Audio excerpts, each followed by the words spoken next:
Herbalists have been the cornerstone of healing traditions for thousands of years.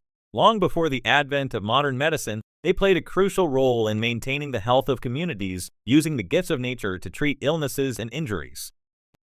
In both ancient and medieval times, knowledge of herbs and their healing properties was passed down through generations. In the Middle Ages, monks in monasteries were often responsible for cultivating medicinal plants and providing healthcare to their communities. But it wasn't only monks. Women, especially in rural communities, acted as family healers. They were the ones who knew which herbs could soothe a fever, cure a stomachache, or heal a wound. These women, often referred to as wise women, played a vital role in the health of their families and villages. Their remedies were simple yet effective. Plants like elderberry, sage, and calendula were among the many herbs they used to combat infections, reduce inflammation, and ease pain. The knowledge of these plants wasn't just folklore, it was practical, tried, and true medicine. This reliance on nature's remedies dates back to ancient civilizations like the Sumerians and Egyptians. But by the Middle Ages, herbalists had refined and expanded upon this knowledge, blending ancient wisdom with their own observations. Whether working in the cloisters of a monastery or in the kitchens of humble cottages, herbalists were trusted figures in their communities. Their knowledge was passed down through word of mouth and manuscripts, ensuring that future generations could continue the healing traditions. In this video, we'll explore how these early healers and herbalists shaped the foundation of herbal medicine that continues to influence us today. From ancient Mesopotamia to medieval Europe, their legacy lives on. Herbalism has its roots in the dawn of human civilization, dating back over 5,000 years. In ancient Mesopotamia, the world's earliest known herbalists began documenting the healing properties of plants on clay tablets like these.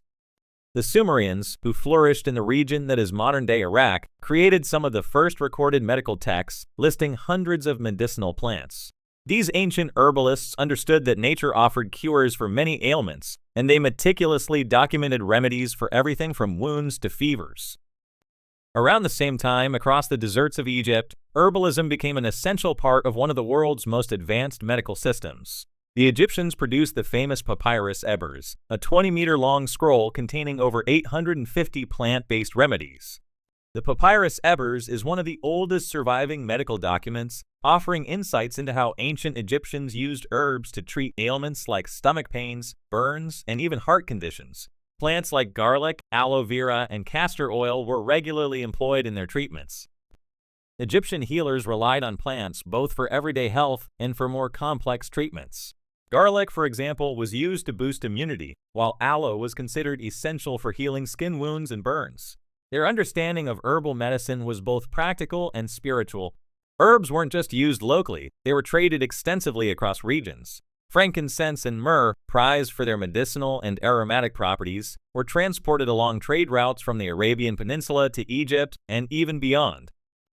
These early civilizations also shared knowledge of medicinal plants through trade. The exchange of herbs and the wisdom that accompanied them helped create a connected world of healing traditions. As these ideas flowed between cultures, herbalism grew richer and more diverse. From the clay tablets of Mesopotamia to the scrolls of ancient Egypt, these early herbal texts laid the foundation for the use of plants in medicine. They are among the earliest records of humanity's quest to understand the healing power of nature. Through careful study and documentation, these ancient herbalists ensured that their knowledge would endure for millennia. And while their practices evolved over time, their influence can still be felt today. The ancient Greeks and Romans took herbal medicine to new heights, blending their knowledge of plants with the principles of logic, observation, and science. Among the greatest figures in this tradition was Hippocrates, often called the father of Western medicine. Hippocrates and his followers revolutionized medicine by moving away from the spiritual and supernatural explanations of disease. Instead, they focused on the healing properties of herbs, developing treatments based on careful observation of the human body. One of the most important contributions of this era is the Hippocratic Corpus, a collection of medical texts that includes detailed descriptions of plant-based remedies. Hippocrates believed that nature itself provided the key to healing, and he used herbs to balance the body's four humors: blood, phlegm, yellow bile, and black bile. Meanwhile, in ancient Rome, physicians like Galen and Dioscorides built on Greek knowledge, advancing the study of herbal medicine even further.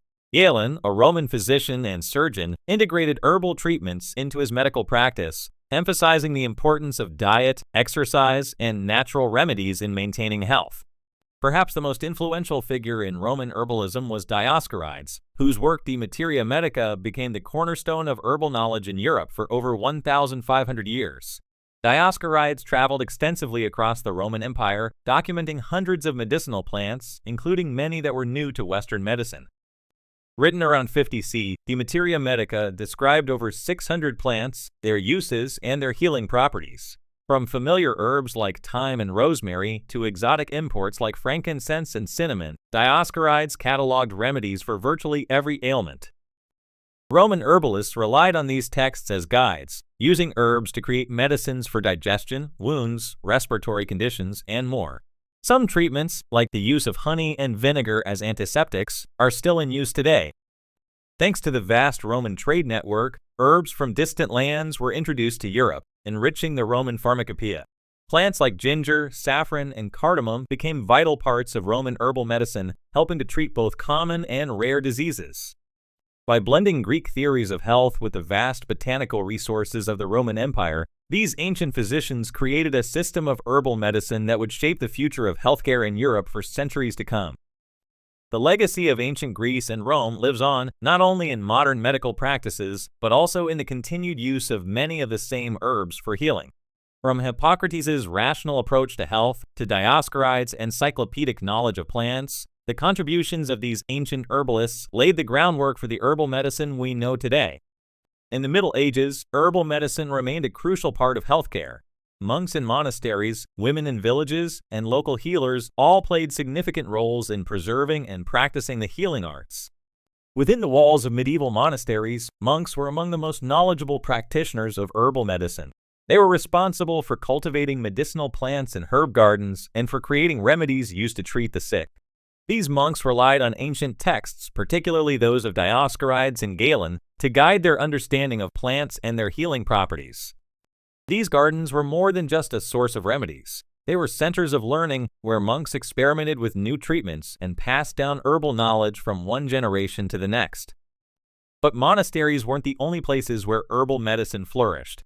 Women, particularly in rural communities, were often the primary healers. These women midwives, wise women, and mothers used the knowledge passed down through their families to treat common illnesses and injuries. Many of the remedies they used were simple yet effective. Plants like sage, calendula, and nettle were staples in their herbal toolkits, used to treat wounds, colds, and skin conditions. Their understanding of these plants came from centuries of observation and experience. These women, often referred to as wise women, held a deep connection to the natural world. Their role was vital, as they provided care for families and communities when professional physicians were either too far away or too expensive to access. Many of these wise women also served as midwives, helping women through childbirth and using herbs to ease pain or prevent complications. Their herbal knowledge was passed down through generations, creating a rich tradition of female healers across medieval Europe. Beyond the home, community healers played a central role in local healthcare. These men and women herbalists, apothecaries, and wandering healers sold medicinal plants in bustling marketplaces, sharing their knowledge with those in need. These healers often had a vast knowledge of local plants, as well as herbs traded from distant lands. Their remedies could be found in every corner of medieval society, from simple teas for colds to more complex preparations for chronic conditions. The knowledge of these healers, whether monks or wise women, was also preserved in the form of manuscripts. Many medieval herbals, such as Bald's Leech Book and the Herbarium Apulae, combined centuries of herbal wisdom into practical guides for treating illness. These texts didn't just copy ancient sources, they included practical advice on where to find herbs, how to identify them, and how to use them to treat a variety of ailments. Herbal medicine in the Middle Ages was not just based on tradition, but on critical observation and experience. Together, monks, women, and community healers kept the practice of herbal medicine alive during the Middle Ages. Their knowledge of plants and their healing powers shaped the health of medieval society, laying the groundwork for the herbal traditions that still exist today. During the Middle Ages, knowledge of herbal medicine wasn't just passed down through word of mouth. Monks, scholars, and healers carefully recorded their understanding of medicinal plants in manuscripts, preserving this wisdom for future generations. These manuscripts, known as herbals, were practical guides to healing. They documented the properties of herbs, how to prepare remedies, and even where to find specific plants in the wild. These texts became essential tools for monks, wise women, and healers across Europe. Among the most famous and influential of these works is Bald's Leech Book, an Anglo-Saxon medical text written around the 9th century. This book provided detailed instructions on how to treat wounds, infections, and even more complex conditions using local herbs. Bald's Leech Book is more than just a list of remedies. It reflects a deep understanding of herbal medicine, with sections dedicated to the properties of individual plants, their combinations, and how they should be applied to different ailments. The text even contains a recipe for treating eye infections, which modern scientists have found to be effective against antibiotic-resistant bacteria. Another important text is the Herbarium Apulae, a Latin herbal that originated from earlier Roman texts but was widely used during the Middle Ages. This manuscript contains detailed descriptions of plants and their uses, focusing on their medicinal properties and the symptoms they could treat. The Herbarium Apulae includes beautiful illustrations of herbs like plantain and comfrey, providing visual guides for healers who needed to identify plants in the wild. These illustrations were crucial, as many medieval healers relied on these texts to learn which plants to harvest and how to use them. Medieval herbal texts were practical, but they also carried the weight of centuries of accumulated knowledge. Many of these herbals were based on ancient Greek and Roman sources, such as Dioscorides' De Materia Medica, which was a foundational text for medieval healers. Written in the 1st century, De Materia Medica by Dioscorides was one of the most comprehensive guides to the medicinal properties of plants. Medieval scribes copied and expanded on this text, blending ancient knowledge with their own observations. For centuries, it remained a trusted source for herbalists across Europe. Alongside De Materia Medica, medieval texts like the Lacnunga, a collection of Anglo-Saxon healing charms and remedies, and the Salernitan Regimen of Health, a guide to maintaining health through diet and herbs, also played a significant role in shaping medieval herbalism. The Lacnunga is a fascinating mix of herbal remedies and healing charms, reflecting the blend of scientific and spiritual approaches in medieval medicine.